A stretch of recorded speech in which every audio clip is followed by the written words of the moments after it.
Hello and welcome to a very special How I Paint Things. Now, I haven't actually painted anything in about a month, so if these guys look a little rough, we'll get to that as we go. Now, these fellas are the guards from the Guards of Traitors Toll, which is produced in collaboration between Wargames Atlantic, doing the miniatures, and Grey Fanatic Games, who are doing the rules. And I'll make sure there's links in the description to where you can go and check those out. They are an absolutely wonderful set, and Wargames Atlantic did send me along a box for free to have a poke around and see what I thought of them. So we'll talk a little bit about the miniatures before getting started, but then straight into the painting. So timestamps are in the bottom if you want to jump around. All the paints will be listed in the description, same as always. We'll keep it nice and simple. Let's get started. So before we jump straight into the painting, let's get a look at the frames themselves. Now, it's worth pointing out there are much better photos of these on the Wargames Atlantic website, so if you want to see these in more detail, go cruise along and you'll be able to get the large version of that. However, there are a couple of things I noticed which are worth pointing out. First of them actually comes from the assembly guide, which is on the Grey Fanatic Games website, and it mentions that if you have got the Baron's War miniatures, those are pretty compatible size-wise with these, heads and arms in particular. Now, personally, because I've got some of the foot sergeants and the knights, I would suggest you're probably best off getting the peasant's levy for spare arms for these guys. Reason being, the peasant's levy don't have chainmail on their shoulders, and these guys tend not to either. I think raw sleeves are going to look a little bit more realistic joining onto these guys' armor sets. But all the same, you do get a ton of different weapons. Something I really like about the kit is the fact that they are very clearly guarding. Nobody's sort of running around and swinging their weapons like maniacs. There's plenty of kits that do that. As well, with all Wargames Atlantic kits, there is an absolute wealth of heads. You are not going to be finding yourself wanting for options there.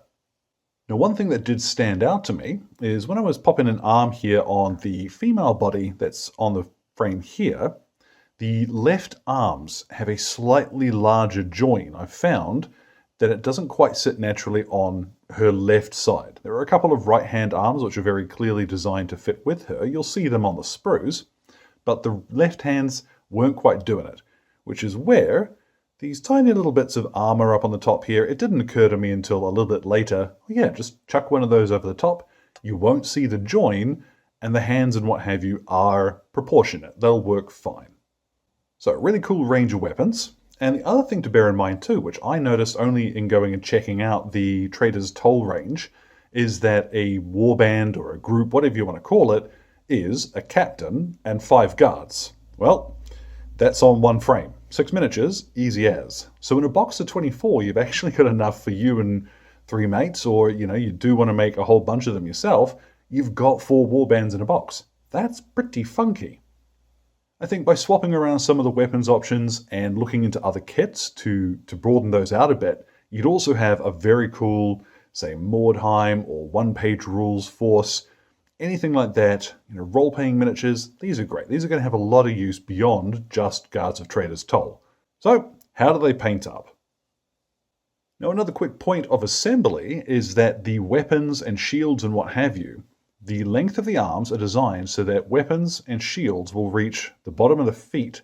So because this fella's actually on a puddle base, his sword is positioned to stick into the ground by where his feet would naturally be, rather than all the way down into the base. Just something to bear in mind when you are applying basing texture. I might have put some sand on before doing this, probably would have been easier. And for this fella with the shield, I did find it took a little bit of jiggering because I had to glue it to base, the puddle base itself. But now that it's on there, sorted. I've started by priming these guys both with matte black from the Army Painter, but black is black is black. It's not going to matter at all what primer you use. I would also recommend, if you want a slightly quicker method, you could just swap that out for leather brown or a similar medium brown color, spray them in that, and then leave a lot of their leather gear in that brown primer. But these guys, I want to look a little bit nicer, so we're going to do just a wee bit more work. Now, our first stage is actually going to be to add a little bit of warmth to some of the recesses on this guy, and make it a little easier to see what we're doing while we're painting. So what I've got, this is Banshee brown. Now this is the very dark brown from the Army Painter's John Blanche paint set, but you can use oak brown or anything similar, just a nice dark brown. I've thinned it down with 1 part paint to 2 parts water, and you'll see I've basically got a wash here. What I'm going to do is go over the entire miniature. It is going to look dreadful going on. Make sure you're putting it over everything though. What this will do is give us a little bit of warmth in our shading if we miss anywhere, and as well it will make it slightly easier for some of our slightly lighter colors, like his face and what have you, to go over the black. So over everything, and then give it plenty of time to dry. It does brighten up the black just a little, and it is slightly more interesting to look at. I have seen people just paint entire groups like this, but we're going to take it a little bit further than just that. I have here Moonstone skin, or is it Moonstone flesh? Moonstone something or other. And we'll put a couple of coats of this over their faces. Beards and what have you just go straight over the top. Now after a couple of coats of that, making sure not to blop it on too thick, what I'm going to do here is turn to Demigod Flames. And we're going to quarter this fella's appearance. What we'll do is start down the center of his chest, just draw a vaguely straight line. And once I'm happy that I've got most of that sorted, what I'll do is flip him upside down, which I tend to find is the easier way to reach some of these areas. And get in there and start covering that up. Now I'm starting from Demigod Flames because this will give me much better coverage when it comes to apply a lighter yellow over the top. Oh gosh, I'm making a mess of that. This is why we do the messy parts first. So same thing again on his back. Just pick an area to drag your brush down, get a vaguely straight line, and away we go. Once we got that, we can start blocking out the rest of that area. You can see the yellow on his chest is still drying. That is 3 coats. Now the trick with yellow is once you've applied it, leave it alone. Brush it on, move your brush away, don't keep fiddling with it. Because what's going to happen is you will get little dried chunks, and that you pick up, you spread that particulate around. You don't want that. We're now going to apply the red, and we're going to use Dragon Red as our base coat for this. Now it's important that once you've got your yellow down, put the color that's going to be easier to apply over the top. So we can use this to straighten up our quartering.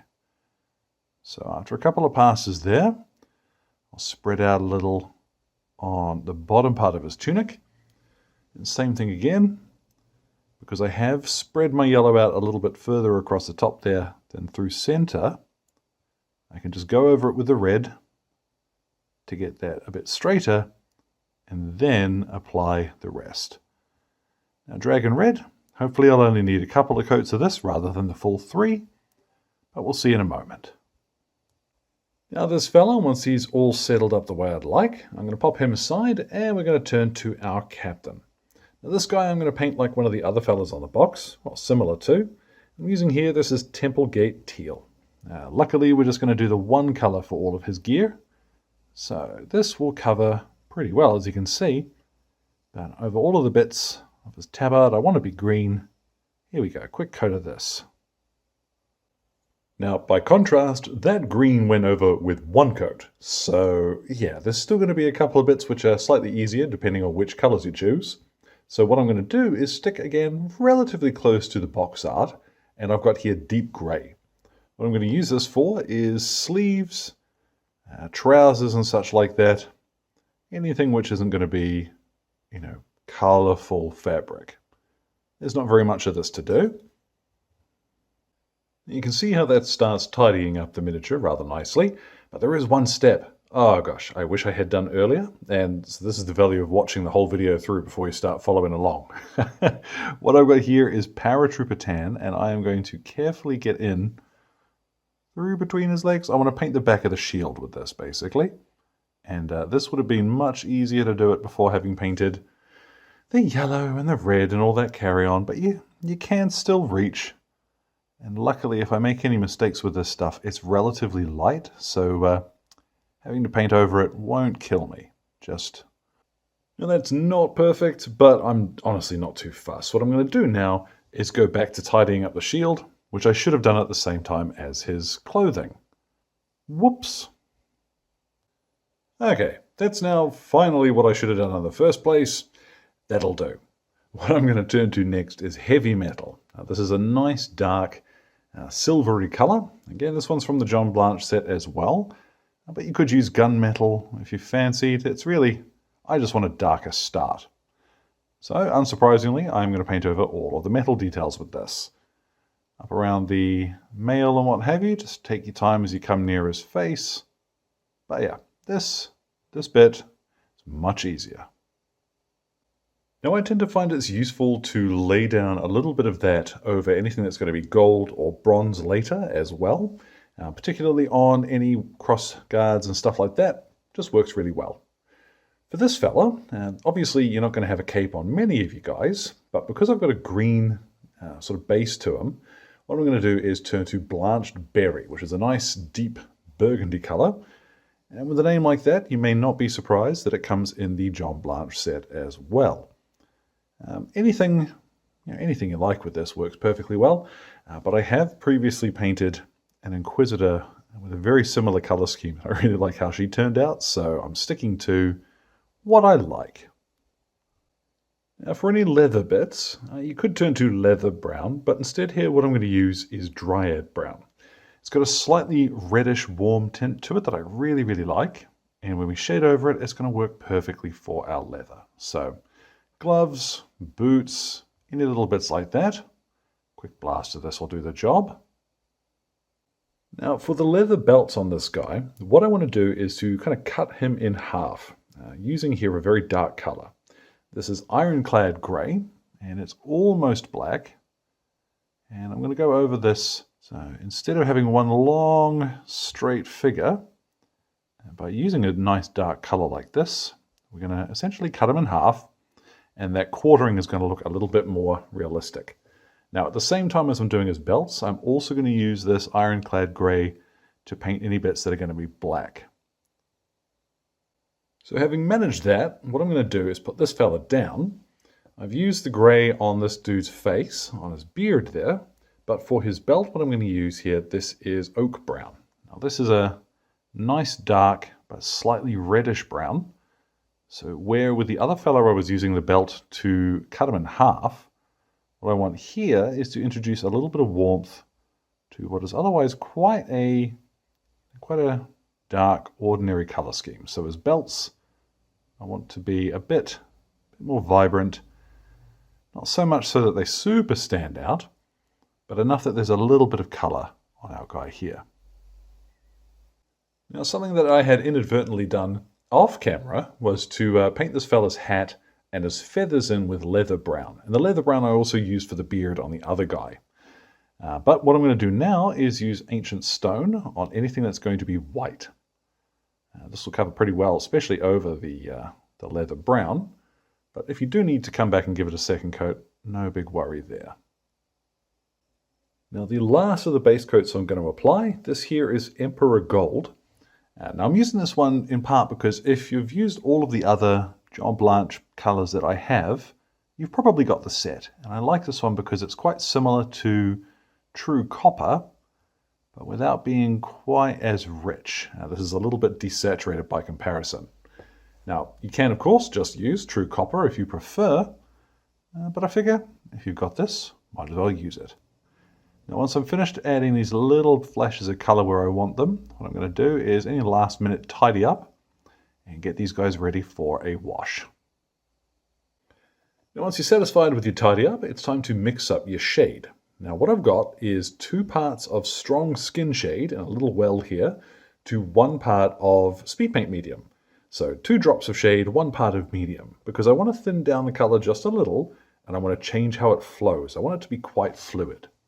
But once it's mixed up, it's going over everything. You'll see it's got a warm, it is a darkish brown, but it has a warmth to it that's going to work really well with all of the colors that we've used. So, applying this over everything. Any really, really big clumps of it, just shift it around with your brush while it's still wet. And yeah, make sure to get it into all the little nooks and crannies. And then I'll pop this fella up in the sun, since it is a sunny day for a change of pace, and we'll let him dry for about half an hour. Now, a little bit dark, a little bit grimy, but with way more shading. They're a lot more visually interesting there, and I'm quite pleased with how that's coming along so far. Now, there's nothing stopping you from putting that on the table as they are. Particularly, I like how that metal looks, but we are going to take things a little bit further. Now, I'm going to skip through some of the steps by demonstrating one color and then putting the rest in the description so that you can follow along at home. So, for example, the red cloth that I started painting with dragon red, what I'm going to do is turn to pure red. Now, the wonderful thing about the Fanatic range is these helpful little doodads on the side that show you where they sit in that range. So one step up is going to go from dragon red to pure red. I'm going to do that for all of the cloth. So the gray, the yellow, and the green, I'm just going to go up one on the triad set that they've got there. And like I said, they'll be in the description, so you'll know what I've used. So with this fella here, loading up my brush with that pure red, what I'm going to do is start along the higher points of the cloth and just try and accentuate some of the shapes there. Along the flatter areas, it's going to be a little bit quicker because I can just fill in the whole thing. But yeah, this is a bit of style choice. You can pick how you want to do this. Yeah, all I want is to brighten up some of those high points to give it a little bit more depth. Now that is quite quick, and it does stand out a little bit better in person than it is on the camera there. But all the same, the principle is very simple. So I'm now going to go on with all the other colors I mentioned, and let's crack on quickly with that. I think I might have overcooked the shield slightly, but these guys are not looking too bad now. You'll see we've got loads of shading, nice depth, but the color is nice and bright. Now you can take this even further. Now, obviously, if we've highlighted by using the next step up on all of those triads, if we go one further, you can even go to the realm of getting a third highlight. And this could be quite handy on tabards and what have you if you want a nice sharp edge. So with Aqua Alchemy here, I am only going to do it on the boss man, but just a little bit of this to accentuate the very edges of the creases in his clothing. I've just bopped a little bit of my shade mix around the edge of the boss on the shield there, and I think that's going to help. It'll settle that out a little bit. I'm just fixing one of those mistakes as I go. Now what I have is plate mail metal, and what we're going to do is just pick along some of the edges of the metallic bits, funnily enough, to give those a bit of a sharp ding to them. And you can do as much or as little of this as you like. I'm going to try and avoid putting too much on because I want this to still look like relatively grimy, used metalwork. But particularly if you're working from the box art, you'll see there's quite a few little tiny scratches and such on the armor. So this fella here, let's quickly get him into shot. We'll do a straight line down the center of that breastplate and angle him so we can just do a couple of little quick thin scratches here and there. Then over the blanched berry, I started with mulled berry to highlight that. What I'm going to turn to now is a little bit of moldy wine because I want a third highlight on the cape to give it a little bit more depth. Now for those little brassy bits we did Emperor Gold earlier, what I have as a highlight is True Brass, and this has rapidly become one of my favorite little metallic colors because it is such a bright, just off silver kind of color. Really, really nice for these details. So just a little bit of this. Now when it comes to highlighting the faces or any bits of skin, just a tiny wee bit of barbarian flesh is going to be plenty on these guys. Just tips of their noses, cheekbones, and brows will be plenty.